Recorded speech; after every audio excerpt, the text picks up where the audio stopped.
What's going on, everyone? Welcome to a Tuesday edition of Back Your Play with Q. As always, I'm your host, Rich Quinones. Our Tuesday edition of BYP from our good friends over at Play It Again Sports, 1450 Clements Bridge Road in Deptford. Open 7 days a week. They pay good cash for used items, always on the money. And speaking of which, a lot of players are getting paid, a lot of movement. We were supposed to do our breakdown of the NFC. We scraped it, not a problem. Our good friend, our NFL Insider Lloyd Vance, kind enough to join us for a couple moments. I don't even know where to begin. I feel as every time we blink, my phone is beeping with all these alerts, trades and free agent signings and guys going here, guys going there. I mean, a lot of news to unfold in the NFC East, but can you recall a more busier 24 plus hours over the last several years once the quote legit period of free agency begins?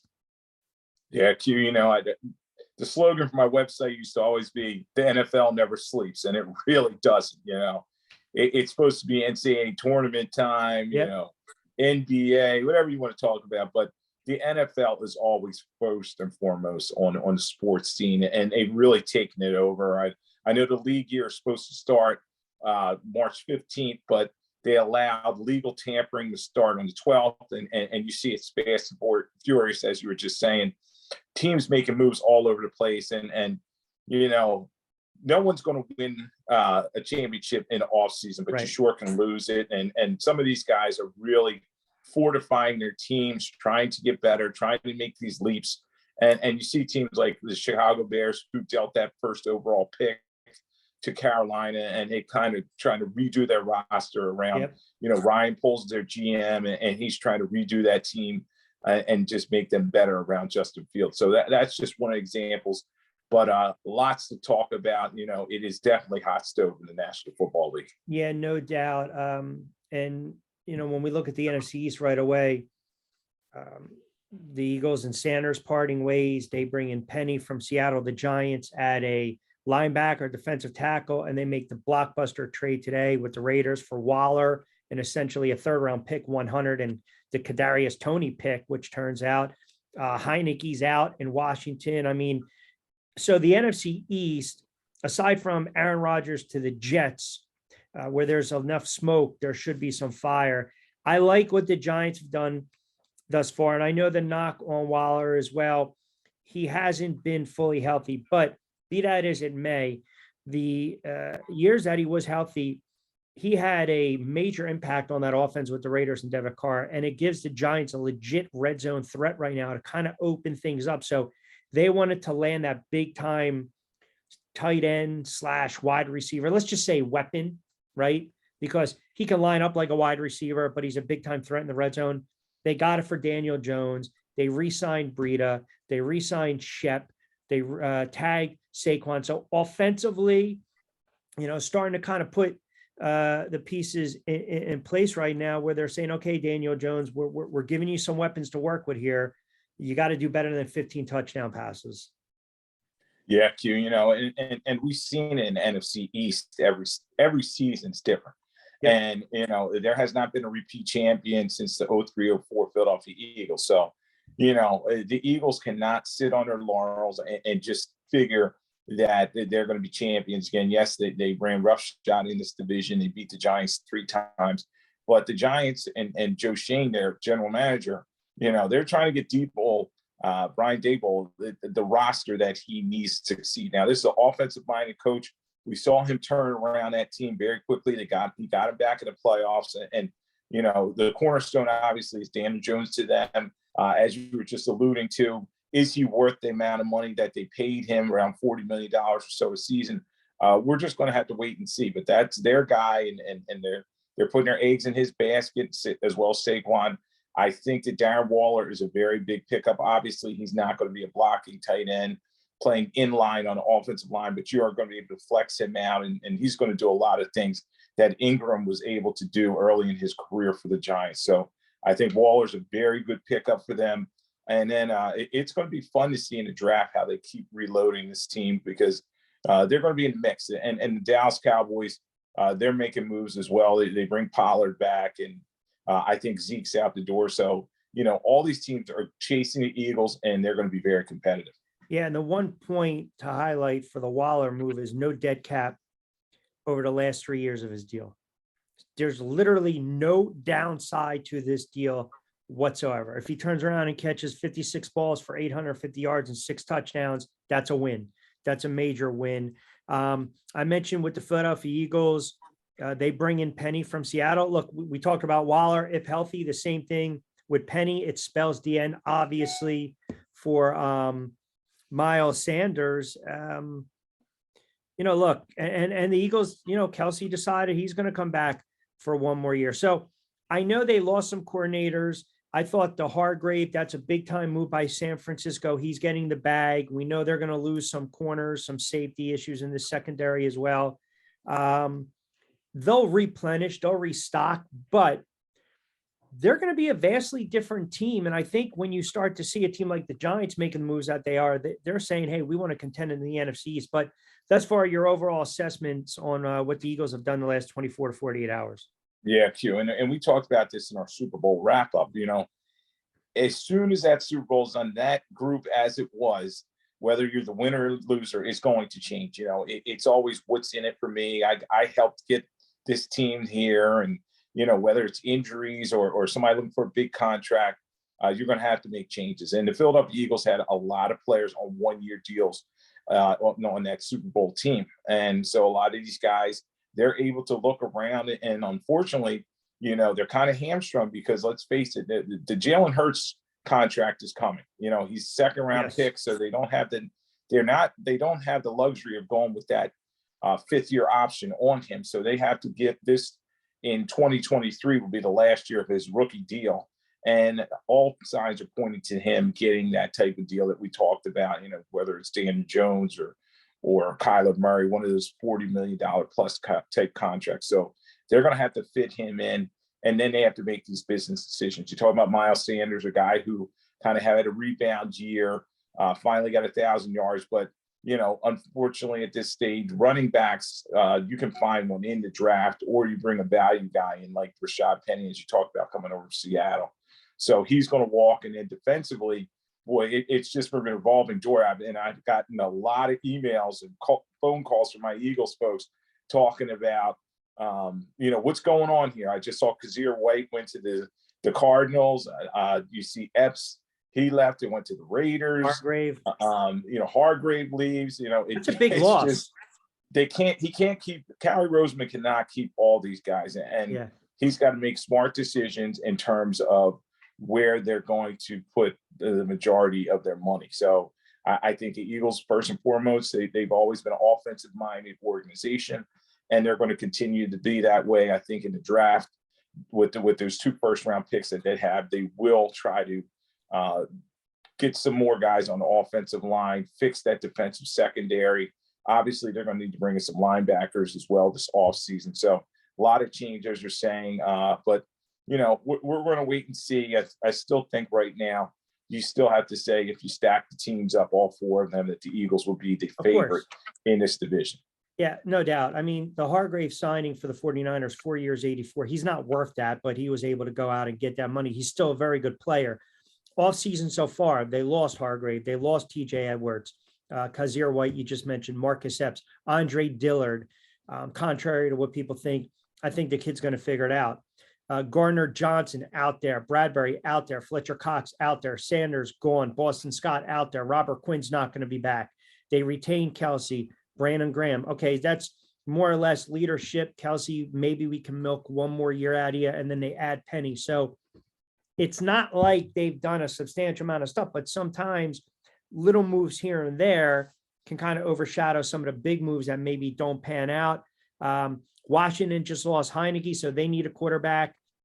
I mean, again, that let's be honest there. And then you got the Dallas Cowboys somewhat quiet. I found it interesting too, though, when I still think some moves are maybe predicated on the fact that you're almost hoping at the end of the day, Aaron Rodgers is out of the NFC. And at last glance, Aaron Rodgers now has his wish list. The alert's going off. See, that's a Giant fans texting me right now with the Ducks. He's got his wish list of some stuff. So How you know, about him? these wide receivers, right? I'm looking down. I got three things going on at once. These wide receivers that he wants, all of a sudden, Lazard or Adams or Odell Beckham. I mean, it's one of these things where you think to yourself, all right, is this really going to work out? Right? Yeah, and it's funny, Q, because I'm seeing all this flying, and I he's walking the door with demands, and I knew you as a New York guy, how it's going to fly up there, and he's walking the door with demands. The expectations are going to be extremely high. I do think that they will get this deal done. That Green Bay is ready to move on for him, and they want to give the young kid a chance and see what he can do, and Jordan Love, and it's going to be a situation where Aaron Rodgers is going to be careful what you wish for. You go into the Jets, and then we talked about the back pages of the newspapers up there, and then it's the media capital world, so they're going to be on him to produce. And if I just got alert, Jets finalized deal with Alan Lazard, so Lazard going to Jets, so that all signs would point to Aaron Rodgers going there. He's getting all his cronies. He's talking about Mercedes Lewis possibly going there as well. They're going to give him everything coming to the door, including paying that exorbitant contract that we talked about, the highest in the National Football League, $50-60 million a season. So a lot of expectations. We'll see if this thing is finalized here. But, Aaron Rodgers coming in demanding stuff, and he's an older quarterback. You got to wonder how this is going to work out. Yeah. So it is a done deal, Lazard? Yeah.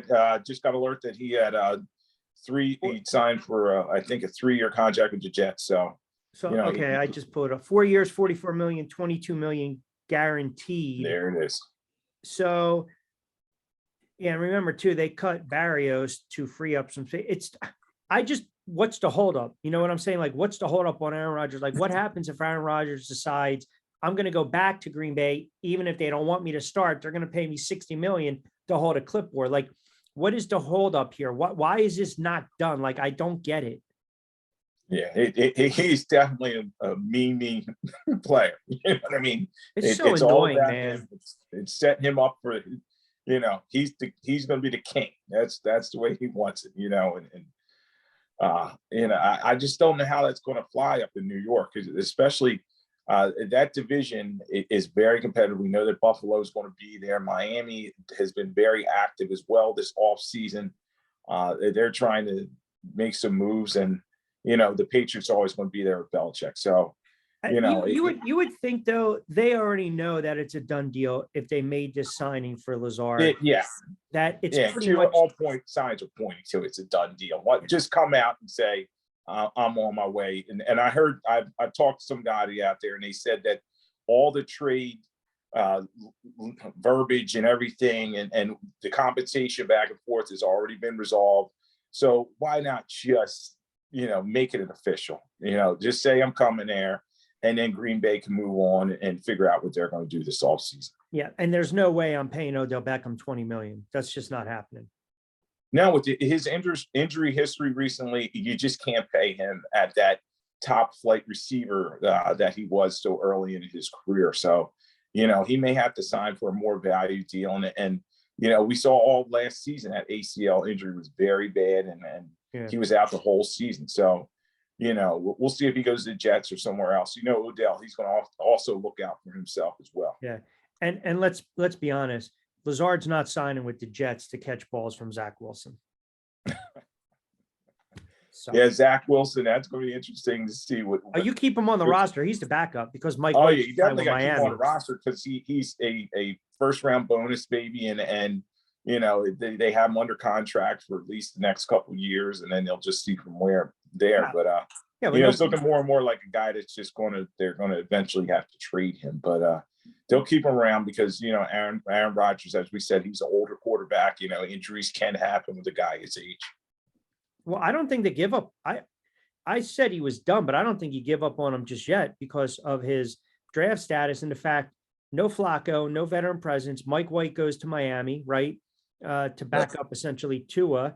And maybe they don't feel Tua is going to be 100%. So if anything, you got Zach Wilson to hold a clipboard and be number 2 behind Aaron Rodgers for a year or two. I still believe, I still would have liked them to go after Lamar Jackson, but that's probably going to be a moot point over the next 24 hours, which means Lamar Jackson's out there. He took to Twitter to kind of debunk a couple of thoughts that he's going to go 3 years at $132. I guess one of the talking heads, whether it was Ian Rappaport or Adam Schefter, tweeted something like that. I think it was Rappaport, but in any event, right now, Lamar Jackson is still with the Baltimore Ravens until otherwise. Right. I mean, and then you gotta look at these owners. They're at the combine. They're all talking to each other. All the GMs talking to each other, and you gotta wonder if there's something under the table and say, look, leave Lamar's contract the way it is. Everybody obviously is trying to get that Deshaun Watson deal, that fully guaranteed quarterback money, and that's a sticking point with all the owners. They just don't want to give those fully guaranteed contracts out there. And then we talked about earlier, Lamar Jackson is his own agent, and his mother's his advisor, so he doesn't really have that mouthpiece to kind of sit at the table for him and fight for him. So it's an ugly situation. But Q, I think when they tagged him, they figured that he would be coming back to Baltimore and kind of seeing if he could get a deal out there in the open market. But I just don't think it's coming, as you were alluding to. Yeah, I'm wondering, though, with guys like Ian Rappaport and Schefter, who Aaron Rodgers basically said, you're not going to get anything from me anymore. Schefter tweeted basically, Lamar Jackson turned down $200 million guaranteed deal back in September. That was the rumor. That was the thought. And basically, Lamar is kind of calling that BS. And then he kind of tweeted out 133, 3 years fully guaranteed, but I need an agent. Laugh out loud. I mean, I don't know where this is going. I don't know how it's going to end, but I can tell you this. If I'm Washington and I'm looking around the NFL right now, and you realize that Rodgers is going to be out of that conference, and you can steal a quarterback in that conference and bring him over to DC down 95, I would make a strong push. And if Daniel Snyder is going to be forced to sell the team and his hand's going to be forced, this could be his final FU to the rest of the owners in the National Football League. Go out and break the bank for Lamar Jackson, because you're going to go into the season with who? How? You got no Heineke. You release Carson Wentz. Carr's gone. Winston's gone. We can keep who are you going to draft? Who are you going to sign? Yeah, and you look at Washington, you look at the Atlanta Falcons, Tennessee Titans. I think all those teams are quarterback needy, and why not try to craft something to make a contract out there that Bisciotti, who's the owner, and DaCosta, who's the general manager with the Ravens, they don't want to match. So, Jackson, he needs to hopefully be in a better situation. I still think he ends up with Baltimore, but yeah, right now these negotiations for him are kind of stalled. And somebody said, they emailed me and they were like, well, could he do a Le'Veon Bell and sit out a season? I just don't see that happening either. I think it's going to be play for the Ravens at the franchise price or nothing else. Yeah. So the Chargers might be losing a weapon. They just gave Austin Eckler permission to seek a trade. I mean, listen, that's according to his agent. He's a really good player, man. I mean, he's still young, 26, 27. I think he's entering the final year of a 4-year, $24 million contract. He's going to earn about 6.5. Nice little offensive weapon, right? I mean, he really played a pivotal role in that Chargers offense, took a lot of pressure off a young quarterback. Yeah, he's a guy that's, combined over 2,000 yards in terms of rushing and receiving yards together. And he is a big weapon for that team. But we talked about this earlier. We were talking about Miles Sanders and the Eagles. Running backs just are not valued the way they used to. No. I remember back in the day, that was who you built your team around. Every team had that guy that could carry the ball 300 plus times in the season, and then they go from there. But you look at what the Chiefs did this year, they're bringing the kid Pacheco, and then, they have the other backs that they kind of worked in there, and they got it done with those guys, just spreading everything around, kind of around that Patriots model. We see the Patriots did that all their successful years. They had, 2-3 backs rather than that main guy. So, after that Todd Gurley contract a couple years ago with the Rams, where they paid him all that money and then he got hurt, teams are just very leery to pay these running backs, and they always feel like they can get one, whether it's some free agency or late in the draft. So, hopefully Eckler will find a situation, a good landing spot for him. I think some GM will give him an opportunity, but yeah, that's very surprising that they would allow him to walk. So 49ers lose Jimmy G. He signs with the Raiders. You can make the argument that Derek Carr is better than Jimmy Garoppolo. So it's almost like, subtraction by addition, not addition by subtraction. And then you got the 49ers turn around and they pluck a young, and he's still young, Sam Darnold. So I don't know where they're at with Lance. I don't know where they're at with Purdy, but Darnold's not a bad option. I know he's not a great quarterback, but at least you have someone that has had a ton of reps, actually played relatively well early on for Carolina. But the Jimmy G and the Raiders situation, you can argue that Carr was better than Jimmy G. So why are you signing him? Yeah, it was interesting, but you always got to go back to Josh McDaniels and his Patriot roots, and then Jimmy G. Point. So I think maybe that had something to do with the Q. But when I look at them, they're a common comparison, the two quarterbacks. Both of them are that solid quarterback, but they're not that top five guy that's going to will his team to victory. Jimmy G, he will have Devontae Adams throw the football too, and they'll have Jacobs back as well, who they signed. But that was an interesting choice, and that division's very tough. You got the champion Chiefs there, and then the Chargers that we talked about as well. They're a playoff team, so tough to win, and we'll see if Jimmy G's able to step up. Obviously, it had to feel good for him to finally have somebody believe in him after John Lynch and Shanahan after all those years, and with the Niners kind of were wishy-washy with him. I want to go back to the AFC for a second. And if you handicap the AFCs with Miami, the Pats, who I don't still believe they're sold on Mac Jones, you got Buffalo and Allen, and their window starting to close a little bit.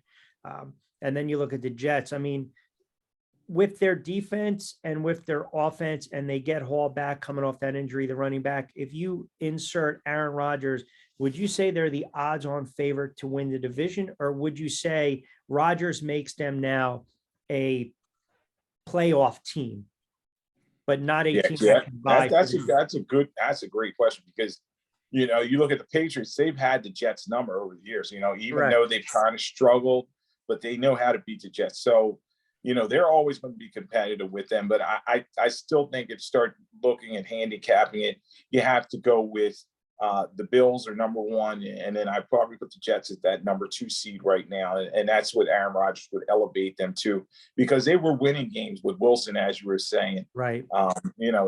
So we'll see how they do in terms of getting the ball down the field with guys like Garrett Wilson. That they've got some explosive young weapons there, and as long as they can protect him, and Mekhi Becton can come back, one of the best young tackles at one point out there. He can come back, and that offensive line is solidified.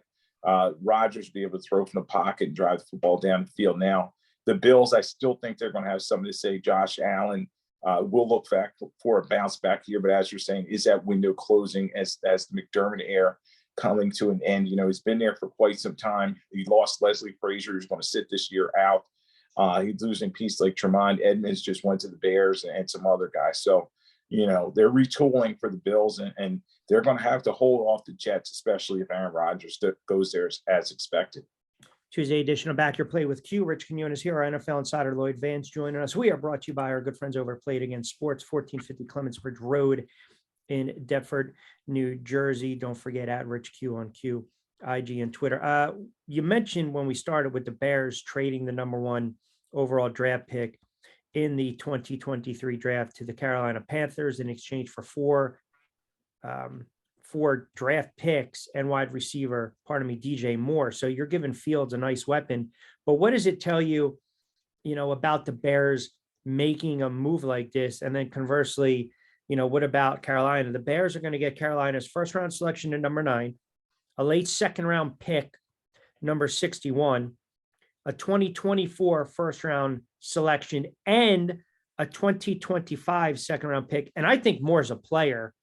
I know he had to boneheaded play late in the season when he took his helmet off, but that kid's a nice little weapon. So now you're giving a young quarterback a weapon. But what does this trade tell you about where both these teams' thinking are at? Well, the Bears, Matt Eberflus is their head coach. He's going to his second season, and you have Ryan Poles there, general manager, who's also pretty new last couple of years, and they're building their program. So now they're going to have those picks that they need to go in there and get it done. And I did like bringing in DJ Moore, a young explosive player. Yep. You're going to pair him with Komet, the tight end who started coming on at the end of last season. And then don't forget about Chase Claypool, who they traded for from the Steelers. So they're building a nice young nucleus there. And Justin Fields, if the pocket's clean and he learns to kind of make his reads and not run too quick, I think he's going to be a very dangerous passer, kind of like a Jalen Hurts was this season, that dual threat that you want. So, they're building a lot of things there, and they're becoming attractive. You're seeing some of these veteran free agents come there defensively, and that division is going to be up for the grabs, because we see that Minnesota, they kind of, what's left there in terms of Kirk Cousins and that group, what they have left, and then the Packers, Jordan Love's a quarterback. They're just not going to be the same team. So, but you got to watch out for the Lions. Don't forget about the Lions. They had that late season charge. So, the Bears are going to be in that mix. And with all those picks, I expect them to make some noise in the draft, particularly grabbing some more defensive guys and some offensive line help. Now, Carolina, Frank Reich's down there. Need a quarterback.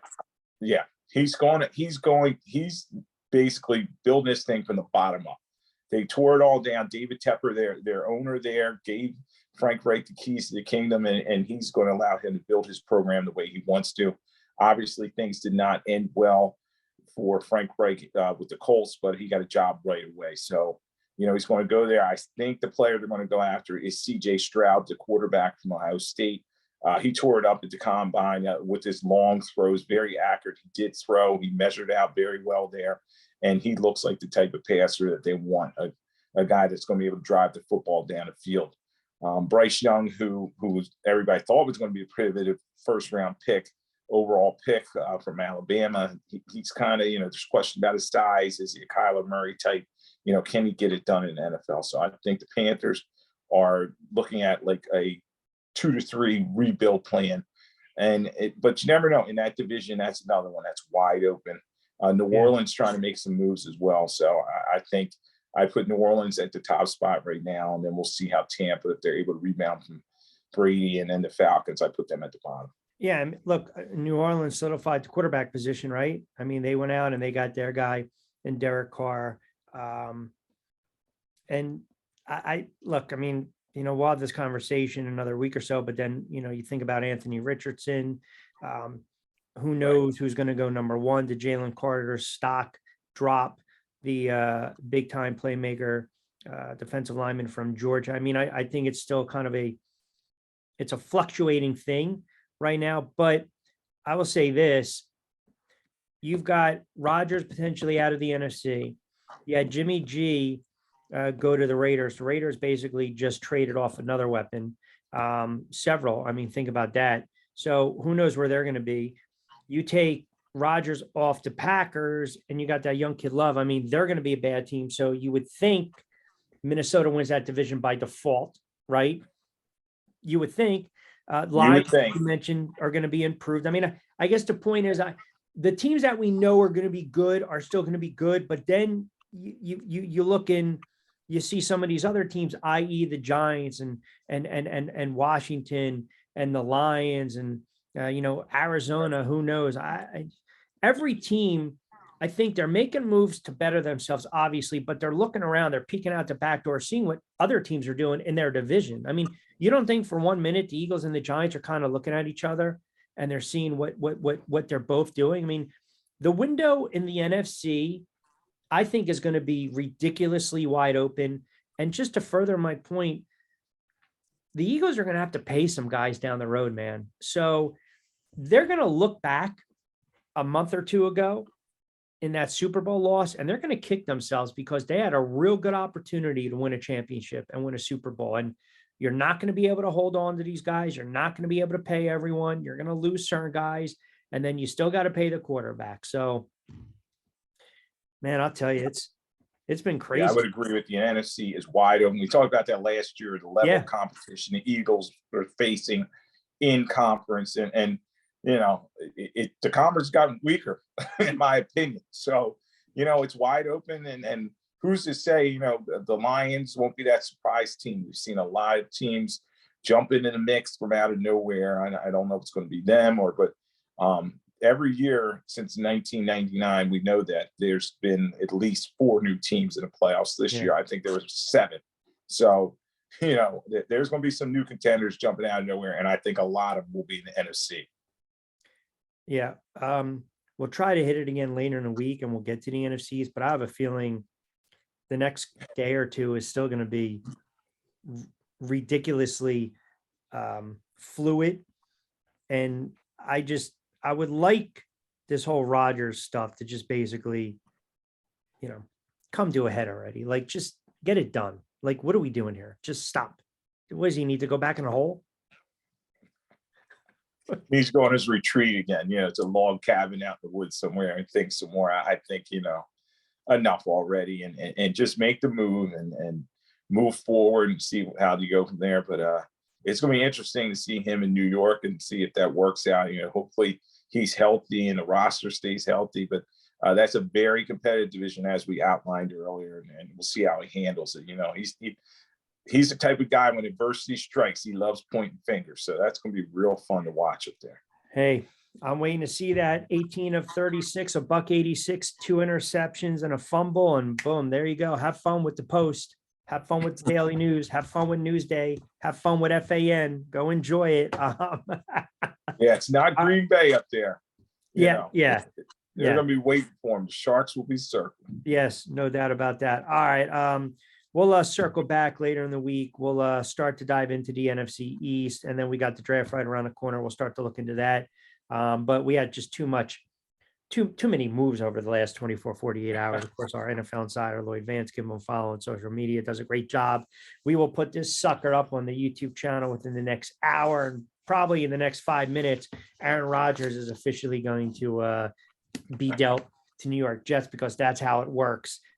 This is what we do, right? As soon as we log off, as soon as we stop recording, as soon as we're off the air, boom, it's a done deal, which means we have to circle back around later in the week. Definitely. Much all right, Lloyd, always appreciate you jumping on Tuesday edition of BYP, pal. All right. Thanks for having me on.